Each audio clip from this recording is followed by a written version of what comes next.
Hello, everybody. I'm going to do a bit of talking about the food, talking about the restaurant, trying to talk about anything. Anyone's got any questions or anything like that, then feel free and shout out. Okay, Ostel's restaurant. Okay, it's in Calayan Bay. It's on a little concourse of shops just on the way down to the beach. Beautiful little restaurant. I opened it in 2007. And it's just getting stronger and stronger and stronger. Hopefully it carries on and stays that way. The dish that I'm going to do today is a dish that I do only to order if somebody wants lobster. If they come to me saying they fancy trying lobster for the first time or just fancy a lobster dish, then I normally get asked for a lobster thermidor. Never really anything else from there. Just everyone wants a lobster thermidor because they seem to hear about it all the time and it's very traditional. I tend to steer away from that idea, and if they want impressing, then I go for this lobster assiette, and that's the dish I'm doing today. Now you'll see as I make the dish, there's a lot involved in the dish, so trying to recreate this at home can be interesting, if nothing else. But the dish itself eats fantastically. It just shows you one lobster, what we can actually do with one lobster. I've already done a blue Peter part. Here's one I've made earlier. Here's one I've chopped down earlier because it will get messy. But I am going to break down the lobster in front of you just to show you how easy it needs to be to break down a lobster. Okay, for a one portion lobster, I'd always go for a sort of just over a pound in size, so about 500 grams, 600 gram lobster. That would be for one person. And that's generally, if you're ever buying lobsters, that's what you're going to do. Okay, a 750 gram lobster in a restaurant, we normally do for two portions. It's either two main courses, you'll get enough meat from that to go from there. But if it's for a single main course, the smallest you want to go with is about 550 grams, I would say. Okay, so here's going to be the messy part. Okay, now, most people will be able to get hold of a lobster that's been cooked. Most of the time you can buy cooked lobsters, whether it's from fish companies, suppliers, little fish vans that go around, or I've seen them in shops, pre-cooked and just done like that. So what we're going to do is we need to separate the pieces of lobster. If anybody's squeamish, I really am sorry, but it isn't a yucky job. The lobster it is fully cooked. There's no live, there's nothing like that, so you don't have to see anything like that. Okay, what we're going to start with, remove the claws. So all we're going to do is just snap the claws off and downwards, and then remove the tail. The tail's as simple as twist and remove. Obviously you get a beautiful colour that comes out, but that's one of the joys of cleaning it afterwards. Okay, with the lobster itself, now I'm not going to try and run ahead of myself, but I'm going to start showing you some bits of what we're going to turn it into. So, because all the bones in this, or all the shell on the lobster, are full of flavour and we want to use them, so we just really need to clean it out. So we then separate the legs from the head, which is as simple as that. Did I get you? I am so sorry. It was a lucky thing. It was lucky. Okay, now on a lobster, we have the gills here. They're all the ones that you call dead man's fingers, and they need to be removed. Now, after investigating really on this sort of part, they aren't poisonous. They just don't taste good. And that's it. They're not going to kill you. If you leave any of the dead man's fingers in and you cook with them, it's not going to kill you. So the poisonous part isn't there. They just don't taste very good. So if at all your lobster comes with these gills on it and you don't remove them when you make a sauce, it's not going to ruin the flavour of your sauce. It's just not going to add to it. Okay, so that's the first part there. Excuse me a second. While I'm talking, I'm just going to keep looking at other bits. I've got a little deep frying pan on here, ready to make a lobster fish and chips. Okay, so there's some fun aspects to this dish, and there's some sort of serious and complex parts, and then there's some fun parts of it. Okay, so claws separated, underside of the head separated, and the gills have been cleaned. The top part of the head, now we've got this sandy sort of brain material in here. We're just going to clean that out. All right, we don't want to put that in our sauce. We don't want to eat that. We don't want it anywhere else. Okay, but before then, I'm going to do another little pretty thing on it. I'm going to snap the beak off. Okay, sounds so beautiful. You'll see what I'm going to use it for later on. And two of the first tentacles there. So I want those two pieces and the little beak. Okay, after that, please excuse me for turning my back, but I'm just going to, or banging my head. You just need to rinse out the cavity itself from all like the sandy brain bits that are in there. Sounds so pretty. Okay, next part, the tail. Okay, so we start with freeing the meat from the tail. But before then, as I want something to be a garnish, I'm going to take off two of the flippers, snap those off together, snap the other one off, okay, put them together, and then crack the last piece of tail there. I'm going to move this backwards so it's out of my way. Lobster tail. We are going to get a little green part going through the middle, okay, but we are going to rinse that part out, okay? So the back of the shell, with the knife, straight through. That's the pretty bit we're going to rinse out now.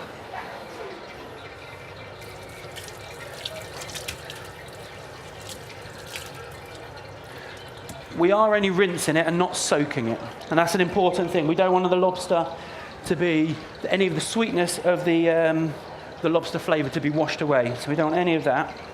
Okay, remove the lobster from the shell. We get two pieces of tail. We'd keep the shells for serving, and then we'd just trim the tail up itself as well. Okay, pardon me. A tray. We'll spot a tray. There. Check this.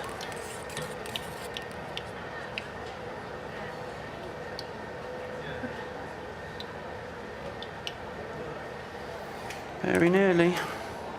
Keep that down. Okay, so with the lobster meat, as we say, straight from the shell, the tail part. As I split it in two, I've got two pieces of lobster tail. Okay. Any of the lobster trim we keep because we can use it in the soup, the risotto, any of the following dishes I'm going to make. I'm showing you the broken down version, and I've already got a finished broken down version. Okay. Next, when it comes to the claws, the best way of working with claws is in a towel, always in a towel. Okay. Separate the pieces of the claw legs. It's 3 parts that it will break into. 1, 2, 3. Okay. Is that all? Everyone can see that one on there. So both claws open up. Okay. 1, 2, 3. 1, 2, 3. Perfect. If everyone's seen the sort of smashing of a lobster, we need to try and open these claws, and they are tough. Okay. Just a bit before that, on a lobster, we'll always see we've got 2 different size claws.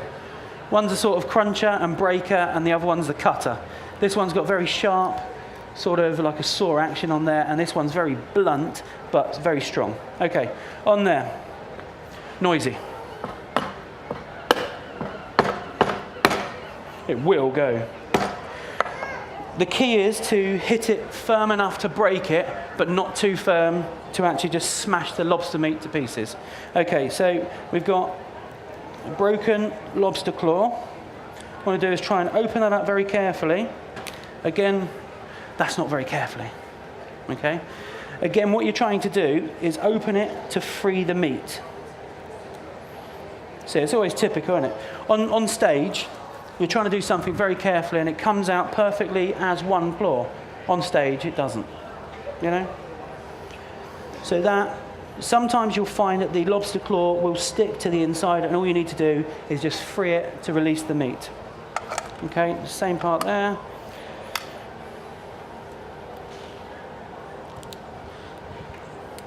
I need to get to this part first, just before I show you the rest of it. So at least if you ever get hold of a whole lobster, you know how to sort of get it apart. Okay, so break the lobster apart. This is the part of the claw. typical, isn't it? Wouldn't work on stage. Love it. Love it, love it, love it, love it, love it. Okay. So removing the claw, and that whole piece there is edible. Okay. When you go through, the little pincer part will house nice lobster meat in it as well. You just use a cocktail stick to remove it. Okay. Now the same way goes ahead. Oh, sorry. Come back on myself. The same process of using a pan to crack through the lobster shell to release the meat. Use for the rest of the leg. Okay. And once you've got to that stage there, any of the excess shell, I'm going to stop doing this one now, as you've seen the idea behind removing lobster meat. Now, when you have all the shell,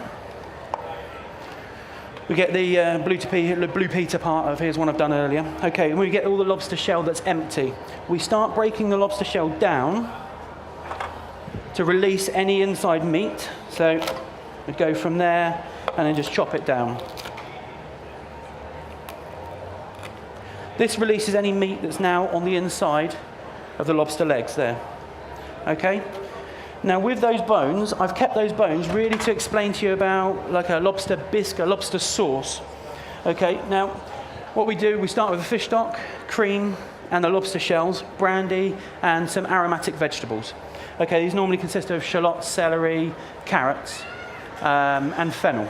Okay, roast the bones into a pan. Just have them in like a normal frying pan, start roasting them. Deglass with the vegetables as well, and deglass, flambe off some brandy. Just roast it, give it a nice caramel flavour. Some white wine, reduction, fish stock, reduce that down, and then cream to finish. And then what we get is a bisque. It's like a tomato-style shellfish sauce. Now you see that if you ever have a shellfish bisque, that's the process of what it takes to make it. Now I've chosen to have a finished article rather than show you because it's a long way of doing it. Okay, what I'm going to do now is actually stop talking about how to prepare and tear apart a lobster rather than making a lobster fit for the table now. Okay, now as I said with this dish, I've done it to order, as in if anybody wants a lobster, I'd normally talk them into having a lobster assiette, and this is what they'd get on the table. I normally don't go for starters with it, as there's quite a few courses that go with it. Okay, now the dish itself is going to consist of the lobster bisque, but I'm going to do it smoked, so to give it a slight change.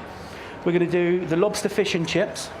Now, go with the nice classic of a nice crispy piece of deep fried fish with chips and mushy peas.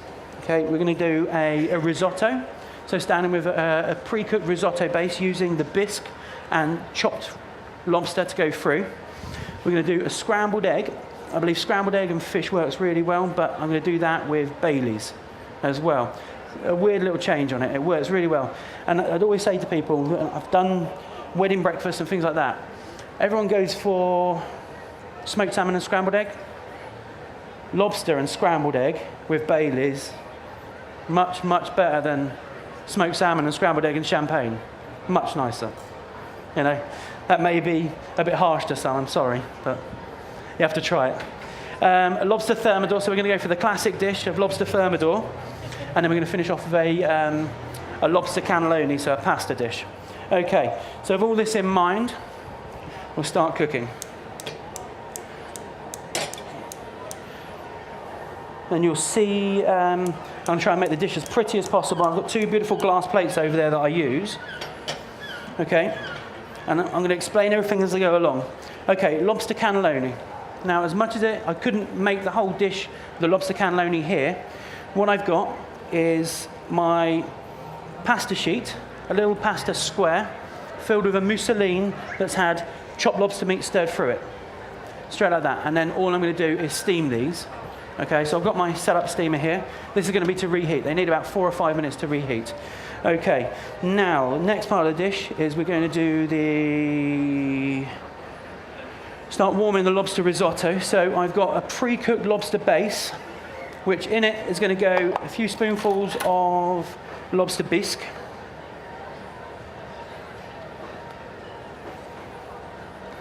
Just so we can start warming it on the stove, so it doesn't catch or burn, okay? Is anybody fans of lobster? Monkey over here is not, definitely not. So this dish in a moment is going to be to taste, so if anybody hasn't tasted lobster, then I'd suggest have a go at this in the different flavours. Okay, so with any risotto, a risotto base is cooked, then the rice grains are taken till nutty, so then they still have consistency when you cook them. Add in a flavour, so in this point I'm adding in a lobster bisque as the flavour, so it makes it really nice and fishy. I've added in tomato, roasted pepper and coriander. This is just like a diced, this is a vierge salsa that I use at the restaurant.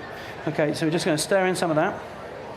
Okay, and at the same point we're going to be stirring in some chopped lobster meat. This is all from the one lobster, so the idea of showing you this dish is showing you how much can be achieved from one lobster.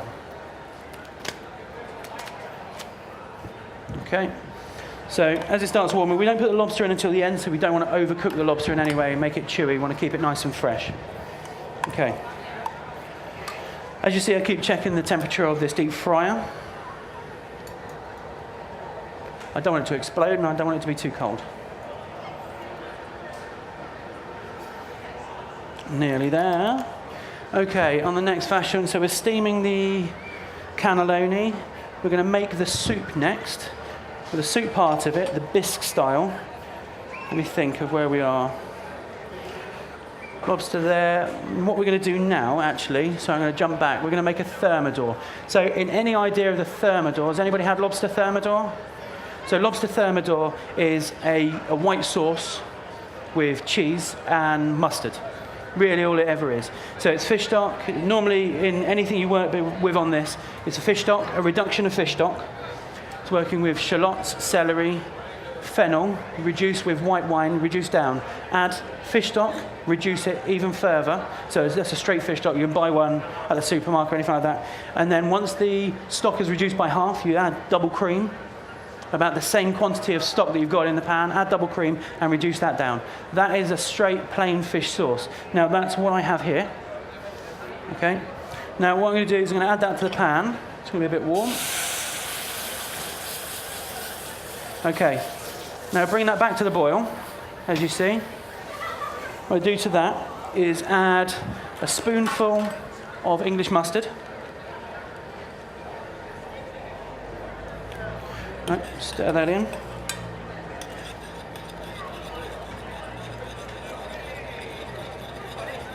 Okay. Now all we're going to do is bring that back up to the boil and just try and remove or reduce the consistency of it. Just trying to thicken it up ever so slightly. Okay. Whisk. Now this is a straight thermidor sauce, so as much as not everyone's going to sit on a white wine cream sauce in their fridges, so the idea of making it reduction of fish stock, reduction of wine, reduction of cream, done. Thermidor part, add mustard, English mustard, and then it's add cheddar, but I think Parmesan cheese works so much nicer, it's richer, saltier, and sort of works with everything. Okay, so as you see with this sauce, it's thickened right up now. Everyone can see that part. So it's quite thick. We're going to add in Parmesan cheese.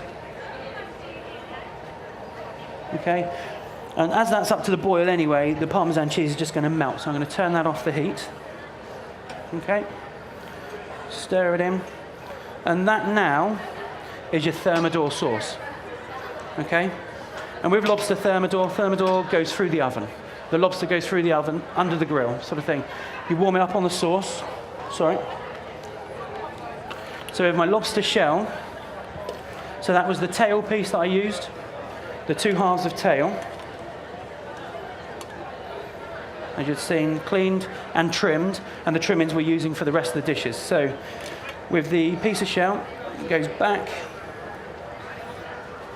The lobster tail goes back into the shell. All right. And on an oven-proof tray. Turned off the wrong pan. It carried on cooking. Okay, so with the Thermidor sauce, all we're going to do is add a little bit now over the top of the lobster.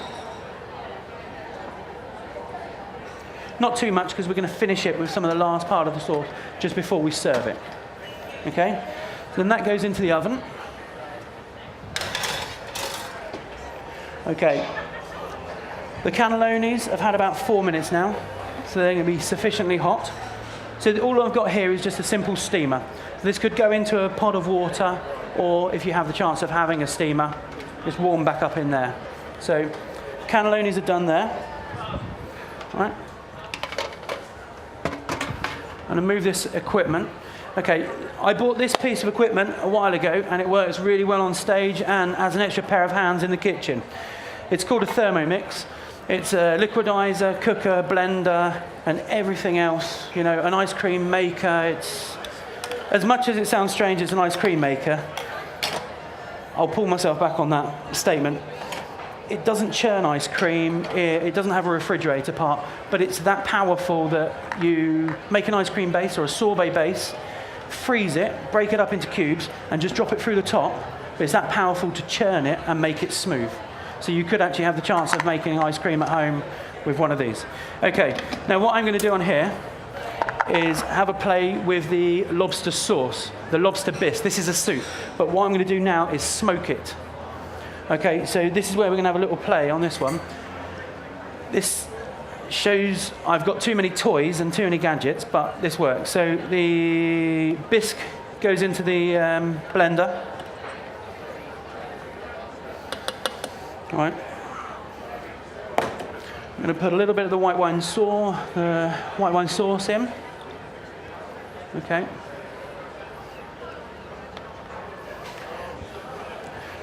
Lid on. Turn on to, I've got a temperature gauge here, sorry. Little temperature control here. So I'm going to put it on 100 degrees and then just start going on there. The 100 degrees part means it's going to start cooking in there, so heating anything like this up works easy. It does all the stirring part now. Oh, that's scary, screaming. Okay, so as it goes on, that's going to just happily heat up. Okay, so getting back to my risotto, I'm sorry to keep jumping in and out of dishes, but it's going to be the only way I'm going to be able to get them on to the plate in time, all hot and ready to eat. So the risotto is still, I've turned out the wrong one again. Okay, so the risotto is heating up nice and slowly. Now this is important, we don't want to burn the risotto or anything like that, or cause any bitterness or anything like that. So that's still warming, the bisque is warming, and the deep fryer is just about there. Okay, next we are going to go with Thermidor is in the oven. So this is baking, this is trying to caramelize any cheese on there and warm up the lobster, and we finish it with the cheese sauce. Okay, so the nice interesting part now is, sorry about this, this is bad, you know, I'm in my kitchen state of mind. I'm there trying to serve you 2 portions of lobster assiette, and I'm thinking, this is how I'm working, but I'm trying to talk about it as well. Okay, so deep fry is hot. I've got my 2 lobster claws, which you saw me take from the shell, or you saw the idea of the shelled ones, so the broken claws. I've coated those in a breadcrumb, a little panko breadcrumb. Drop those into the fryer. Just going to fry them till they're golden brown. Okay. It's making sure we all end up at the same time, nice and hot. They're going to take about 4 or 5 minutes on there. The risotto is now up to full heat. There. So now the risotto's up, I'm going to add the chopped lobster pieces. There's something on this, I'm using a spoon to stir risotto, and in the kitchens it's a no-no. You have to use little plastic spatulas or breaks rice grains. Okay, so turn that one off. Where are we up to? Where's the light on there? Let's get in there. Let's get in there. Okay. Next stage, we are going to do some butter warm lobster, going for the lobster scrambled egg. Okay, so back on this one again.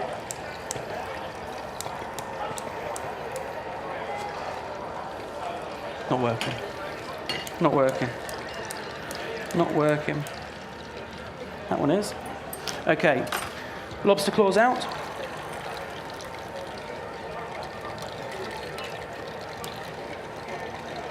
Okay. And little chips in.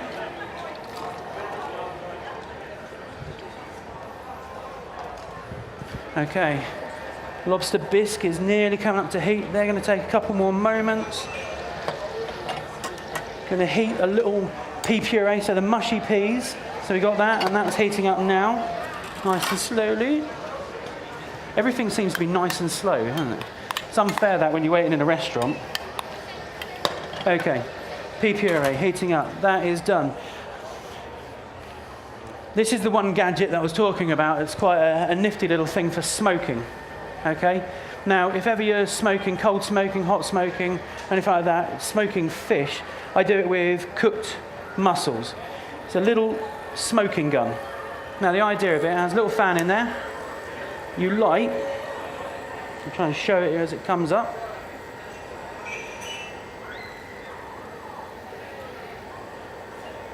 Okay, you get it nice and feisty. So you see that. So you can fill the top there with any smoking chips. Say oak, I'm using at the moment, hickory, anything like that. So you can change the flavour you want. So the idea of this now is I've got a little vortex inside there, and now I'm going to inject the smoke from this into the soup. Okay, so this makes us a smoked soup. Now this crafty little thing works with drinks and things like that. So you could make a smoothie and make a little smoked soup smoothie. You can make cocktails. You can blend them in this and inject smoke into the cocktail and have a little smoked cocktail. They're little gadgets, you know. It doesn't get you on anybody's Christmas list or anything like that, but it makes a better thing. So after we've injected it with smoke for a few minutes, take that off.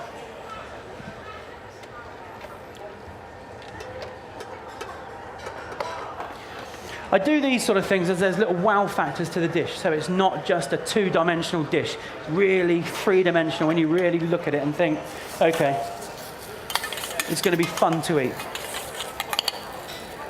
Okay, pea puree's done.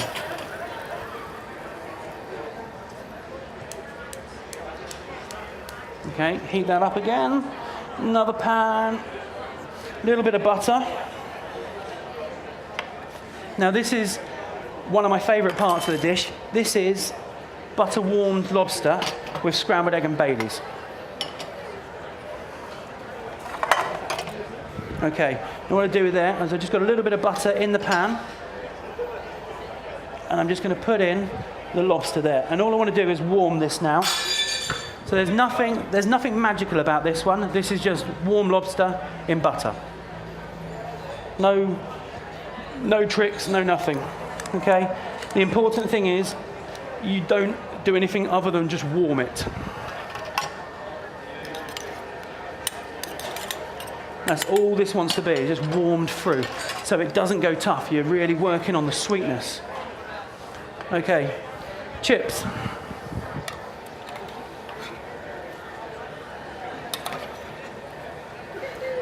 So little French fries I've done for it.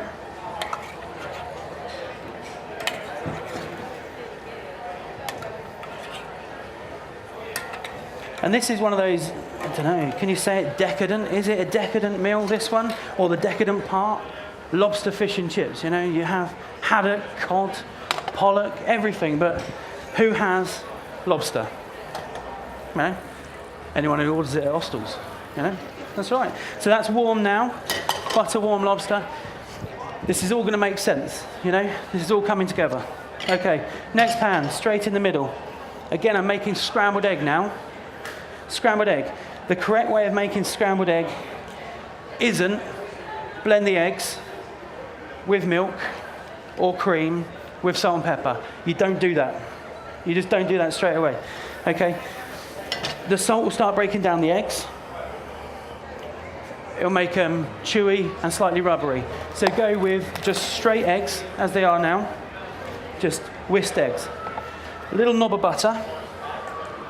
Just making sure I know all my pieces are It's going to be cooking quickly. Okay, when the butter becomes nice and foamy like that, in go with your eggs. Whisk nice and quickly. All right.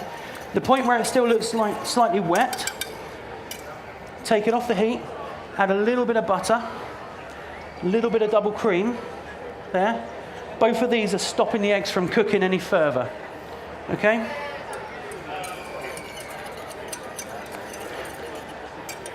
And that is a beautifully creamy scrambled egg, and it takes seconds. I mean, it really does. And this is a bit where, whether you're one that likes a lot of pepper, season it only at this point now, okay? Okay.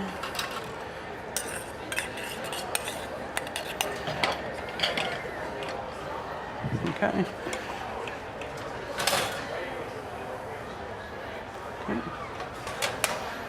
We're now at a point to start working on plating up now.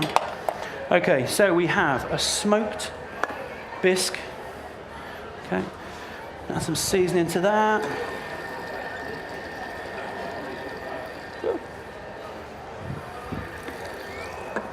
Smoked bisque, risotto, lobster thermidor, scrambled eggs, cannelloni, and fish and chips. Now we're going to make it pretty. Okay, over this side. 2 little soup pots. This is how it goes out in the restaurant now. So we have spoon. We have tomato salsa. The bottom of the soup pot. Chopped lobster.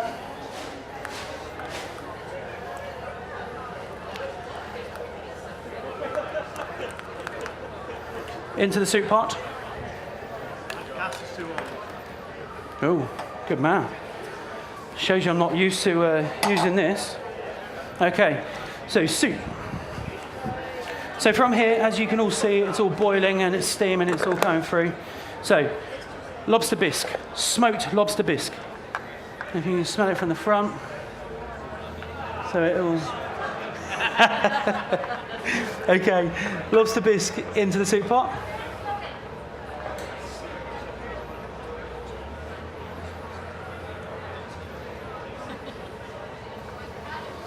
And the good bit is this is all available to taste in a moment as well.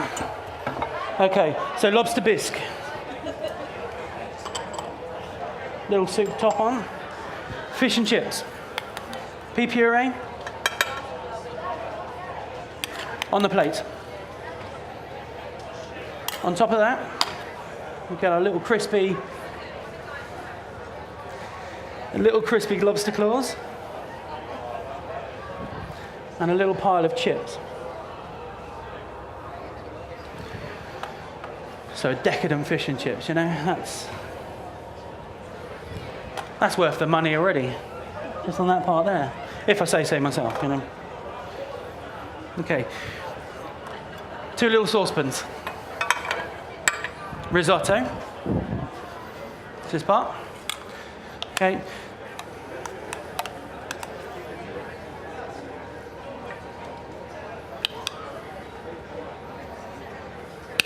So this plate that I'm doing now, as I say, is a lobster assiette. It's for one person. Okay, so as you see, there's a pile of food here. This is why we normally suggest no starters, go for one of these, and really go for a selection of flavours. Okay, what I'm going to do on there is I've done a reduction of port and truffle in its dressing, so it's emulsified with oil. That just goes over the top of the risotto. And I'm putting a little bit of coriander leaf, coriander cress on top. So it's a baby coriander, but the strength will be in the flavour. You'll have a real nice strength of coriander coming out on that. Okay, so that can go straight on top. Next one. If I say, there's no favouritism here, but my favourite, you know, scrambled eggs.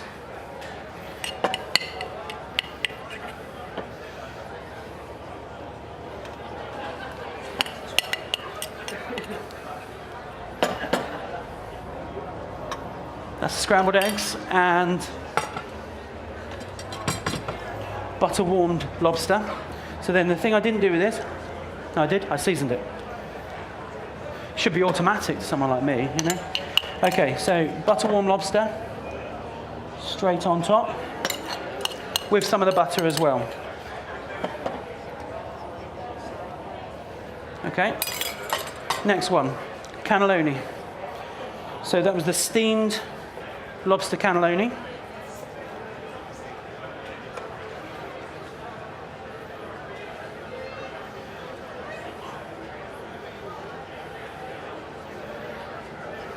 Again, as you see, it's one of these well-used pieces. A little bit of tomato salsa on the plate. So tomato salsa on, cannellonis over the top, lobster thermidor.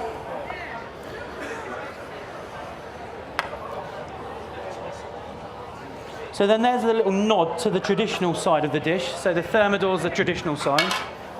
I've made a spillage. This is where it doesn't feel right, because I've normally got waiters then to clean up after. Get in trouble for that, you know. Last bit of prettiness. Okay, so we've got a little bit of tartar sauce that goes on to the lobster claw. You got a smaller spoon? Oh no, that's fine. I'll use the other side of it. Lobster claw. Sorry. It's a bit that I like. Baileys. Okay, any Baileys fans out there? That with lobster. Lobster and scrambled egg with Baileys. Absolutely fantastic. That, as a morning dish, is superb. Okay. Thermidor sauce over the top of the lobster.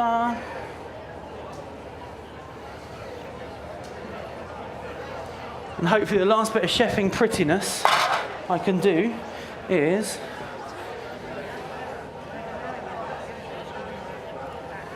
this is just Parmesan cheese in a non-stick pan, so there's no real miracle behind any of this. What we're going to do is we just want a piece of lobster crackling. Getting confused there. Parmesan crackling, a little Parmesan biscuit. Just because I can, I do. It goes on top of the risotto. This is a little potato crown.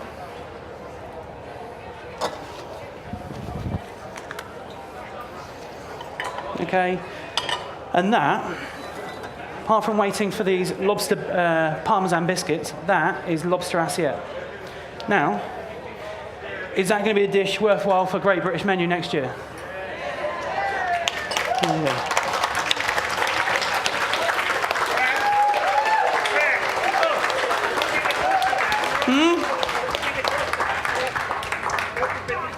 £25. Ladies and gentlemen, some people come to Flavour Fest and cook scallops. You have just seen a masterclass. I can't tell you how difficult. It's difficult enough doing this, which is sort of Michelin star class food in a restaurant. To do that and talk to you guys at the same time is absolutely brilliant. Please say a very big thank you to Brett Camborne-Paynter.